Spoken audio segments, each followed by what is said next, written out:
नमस्ते दोस्तों। आत्म क्षेत्र किताब के आज हम अगले अध्याय ज्ञान क्षेत्र की ओर आते हैं। पत्री जी ने इस किताब में बहुत ही सरल तरीके से हमें जो ज्ञान दे रहे हैं, जो जानकारी दे रहे हैं, आत्म क्षेत्र में रहने की जानकारी, ज्ञान क्षेत्र के बारे में आगे हम ध्यान क्षेत्र के बारे में भी जानेंगे। जानना, तो आज का विषय भी हमारा ज्ञान क्षेत्र है। ज्ञान क्षेत्र अर्थात अवगत करने का क्षेत्र। जब आत्मा तय करती है कि उसे धरती पर आना है कुछ अनुभव करने के लिए, कुछ सीखने के लिए, तो आत्मा को वो सीखना, जो सीखना चाहती है या अनुभव करना चाहती है, तो उसे शरीर चाहिए। तो यह आत्म पदार्थ शरीर क्षेत्र में प्रवेश करता है और यह सकल सृष्टि से अवगत है, शामिल या सम्मिलित नहीं है। सब कुछ जानते रहना चाहिए, जानकारी लेते रहना चाहिए, उसका ज्ञान लेना चाहिए। हर एक क्षेत्र के प्रति हमें अवगत रहना है, अवेयर रहना है। अंत में हम हर एक के प्रति या सब कुछ के प्रति अवगत कर ही लेते हैं। एक क्रमानुसार, एक फॉर्मूला के फॉर्म में कहें या कंप्लीटली एक मैनेजमेंट के फॉर्म में। अब मैं किसी उद्देश्य के साथ अगर इस जीवन में आई हूं, कुछ सीखने के लिए आई हूं, तो मुझे हर एक के प्रति एक ज्ञान लेते रहना है। जैसे अगर मुझे संगीत की रुचि है तो मैं क्या करूंगी? संगीत की मुझे रुचि है तो मैं संगीत के लिए अवगत होना चाहूंगी, संगीत का ज्ञान लेना चाहूंगी। तो यह ज्ञान क्षेत्र इसी प्रकार से है, सबके प्रति अवेयर होना। और जो ज्ञान मैं ले रही हूं या हम जो सीख रहे हैं, उस ज्ञान को हमें दूसरों को भी बांटना है। अब किसी प्रकार की कोई घटना हमारे जीवन में घटती है, ठीक है, तो ये पहली बार घटित हुई है। अब हमें उस घटना के प्रति हम अवेयर हो चुके हैं, ये घटना घटी है। अब इस घटना से मैं इस तरह से कुछ सीखते हुए, समझते हुए उस घटना से मैं बाहर आ चुकी हूं। अगर वही सेम घटना कुछ महीनों के बाद वापस मेरे जीवन में घटित होती है, तो अब क्या है, मुझे उसका अनुभव पहले से हो चुका है। तो जब दूसरी बार हो रहा है तो मैं उससे अवगत हूं, तो मैं उस घटना से इजीली बाहर आ सकती हूँ। तो यही जो है ज्ञान क्षेत्र का, यानी इस नॉलेज जो फील्ड है हमारा सीखने का, ज्ञान क्षेत्र का, इसी प्रकार से हम अवगत करते हैं हर एक अनुभव के प्रति, जानते हुए, सीखते हुए। अब मान लीजिए मुझे संगीत नहीं आता, मुझे संगीत अवगत करना है, संगीत का ज्ञान पाना चाहती हूँ। तो ऐसा विचार आने पर तो धीरे धीरे मैं क्या करूंगी कि मुझे संगीत का नॉलेज लेना है, उसका ज्ञान पाना चाहती हूँ। तो जब मेरे विचार इस तरह से हैं तो धीरे धीरे क्या होगा, मैं संगीत के ज्ञान क्षेत्र में प्रवेश करूंगी, संगीत का ज्ञान लेना चाहूंगी। तो मुझे संगीत का जो है क्लास ज्वाइन करना होगा। अब जब मैं संगीत का क्लास ज्वाइन करती हूँ तो वहां पे नोट्स, अब जो सुर, जो 7 सुर होते हैं उसके नोट्स होते हैं, वो नोट्स लिखना चालू करूंगी, उसके नोट्स बनाऊंगी। तो उन सुरों से मुझे अवगत होना है। अब तो पहले गुरु क्या कहते हैं कि आप 7 सुर जो है सा रे ग म प ध नि सा सीखें। यह सीखने के लिए हमें समय लग सकता है, लेकिन इसका अभ्यास करते रहना चाहिए। तो मैं इसका अभ्यास करते रहूंगी। हर दिन मैं संगीत का जो सिखाया जा रहा है, जो बताया जा रहा है, उसका मैं प्रैक्टिस करते जाऊंगी। तो पहले क्या होगा, सुर मेरे कभी ऊपर अच्छे लगेंगे, ऊपर जाएंगे, कभी सुर मेरे नीचे जाएंगे, तो ये सहज है। उसके बाद क्या होगा, जब स्वर ऊपर नीचे जब हमारे जा रहे हैं, तो जब वो दोनों सुस्वर दोनों मिलाकर आते हैं तो वो भी सहज है। अंत में क्या होता है, एक अंत में हम सुस्वर में आते हैं, सही स्वर लगने लगता है। जब हम सुस्वर में अच्छी तरह से आते हैं तो एक धुन के साथ, एक नाद ध्वनि के साथ हमारा सराबोर होता है। ये कैसे? अब यह सब संगीत का ज्ञान मैंने पाया। जैसे जैसे मेरा अभ्यास होता गया, वैसे वैसे मेरे संगीत में क्रम के अनुसार सुधार आता गया। तो पत्री जी हमें यही बताना चाहते हैं। अब आगे मान लीजिए, पत्री जी कहते हैं कि मैं सीता के घर गया, भोजन बहुत ही खराब था। मैं गीता के घर गया, भोजन बहुत ही बढ़िया था। ये हमें कौन बता रहा है? जीभ बता रही है, जीभ बताती है ना, ये खाना टेस्टी है या टेस्टी नहीं है। तो खाना पकाना मालूम नहीं है, लेकिन कौन सा खाना बढ़िया है या कौन सा नहीं है, इससे हम अवगत हैं। इसी प्रकार से संगीत का ज्ञान नहीं है। अभी जैसे आप संगीत सुनते हैं, तो संगीत सुनते हैं तो आप चेंज करते रहते हैं। जब आप संगीत सुनते हैं, ये आपको पसंद आया तो आप उसे सुनते हैं, जब पसंद नहीं आया चेंज करते हैं, दूसरा सर्च करते हैं। तो इसी प्रकार से पत्री जी यहाँ हमें बताना चाहते हैं, संगीत का ज्ञान नहीं है, किंतु कौन सा संगीत बढ़िया है इससे हम अवगत हैं। तो संगीत के बारे में जो अच्छा है या बुरा है, ये कौन बता रहा है? हमारे कान। तो कहने का मतलब यही है, पत्री जी कहते हैं ये ज्ञानेंद्रिय का ज्ञान जो है, हमारी 5 कर्मेंद्रियां हैं और 5 ज्ञानेंद्रियां हैं। जब महान जो हमारा ज्ञान क्षेत्र जब बढ़ता जाता है, उसे जोड़ते हैं, जब महान क्षेत्र ज्ञान क्षेत्र को जोड़कर हमारे ज्ञान की जो है वृद्धि करने वृद्धि होने लगती है। वृद्धि करने के लिए ये ज्ञानेंद्रियां हैं, हमारे ज्ञान क्षेत्र को बढ़ाने के लिए। तो 5 कर्मेंद्रियां हैं और 5 ज्ञानेंद्रियां हैं। तो कर्मेंद्रिया जो है ज्ञान क्षेत्र से संबंधित नहीं है, field of action, way field of action से संबंधित है, कर्म क्षेत्र से संबंधित है। और ज्ञानेंद्रिया कर्म क्षेत्र से संबंधित नहीं है, वो ज्ञान क्षेत्र से संबंधित है। अब जैसे मैं आंखों से देख रही हूँ, सुबह का सूर्योदय देख रही हूँ, कितना सुंदर लग रहा है। आकाश में बादल जो क्लाउड्स इतने सुंदर लग रहे हैं। कहीं मैं कुछ गंदा देख रही हूँ, कीचड़ से भरा हुआ है, तो वो अच्छा नहीं है। अर्थात कहने का मतलब, अच्छा है अच्छा नहीं है, देखने वालों की आंखों के अनुसार रहता है। अच्छा संगीत सुनते वक्त वह अच्छा है या अच्छा नहीं है, अच्छा स्वाद है या अच्छा नहीं है, गर्म है या ठंडा है। तो ये क्या, कहाँ पर आ गई? हमारी ज्ञान क्षेत्र में आ गई, ज्ञानेंद्रियों से। तो शरीरवत ज्ञानेंद्रियों का क्षेत्र है। अब आगे हमें पत्री जी यही कहते हैं कि अधिक खाते हैं हम तो हमारी सांस फूलने लगती है, कम खाते हैं तो भूख लगने लगती है। तो पत्री जी बताते हैं कि जब हम, यहाँ मैं आपको गौतम बुद्ध जी का बताऊंगी। हम सब जानते हैं गौतम बुद्ध जी ने जो हमें बताया है कि मध्य मार्ग चुनो। पत्री जी भी हमें इसी प्रकार से जो बताना चाहते हैं कि जब हम अधिक खाते हैं सांस हमारी फूलने लगती है, जब हम कम खाते हैं तो भूख लगने लगती है। लेकिन जब मध्यस्थ, हम ज्यादा ना अधिक ज्यादा खाना, ना ज्यादा कम खाना, जब मध्यस्थ में हम खाते हैं तो हमें अच्छा लगता है। तो यही कह रहे हैं, ऐसे मध्यस्थ से रहने से हमें अच्छा लगता है। इस ज्ञान को कैसे अवगत किया? क्योंकि ये शरीर से संबंधित नहीं है, ये अनुभूति से संबंधित है।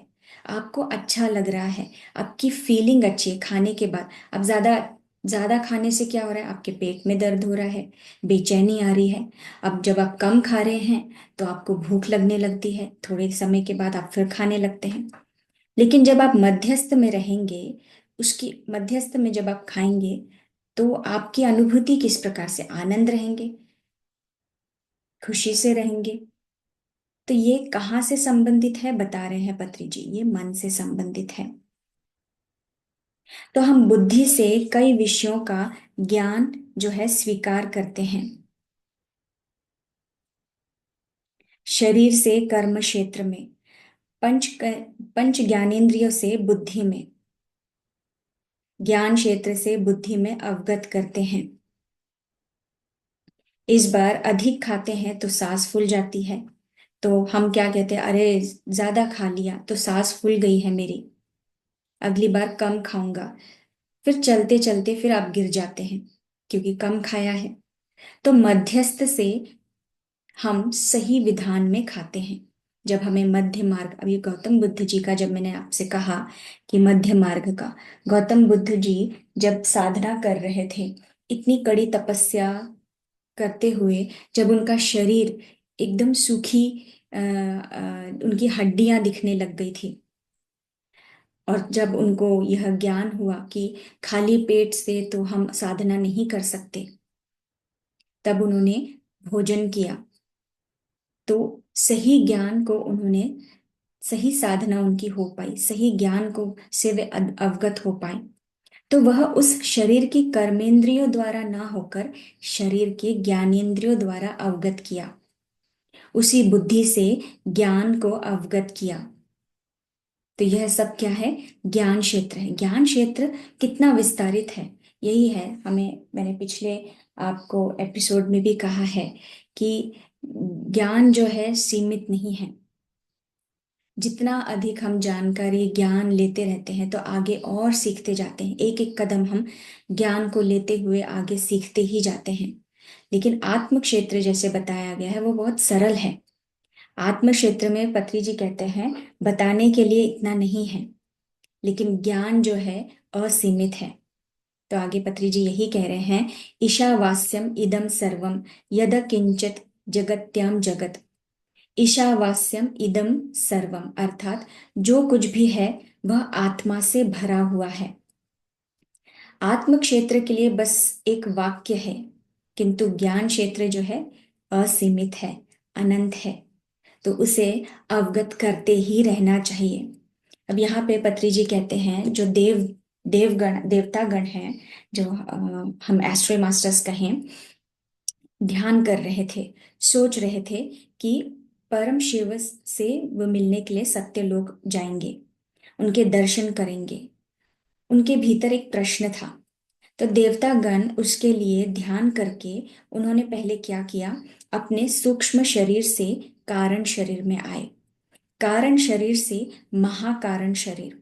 हमारे 7 बॉडीज होते हैं, इसके बारे में भी जानकारी हम आगे प्राप्त करेंगे।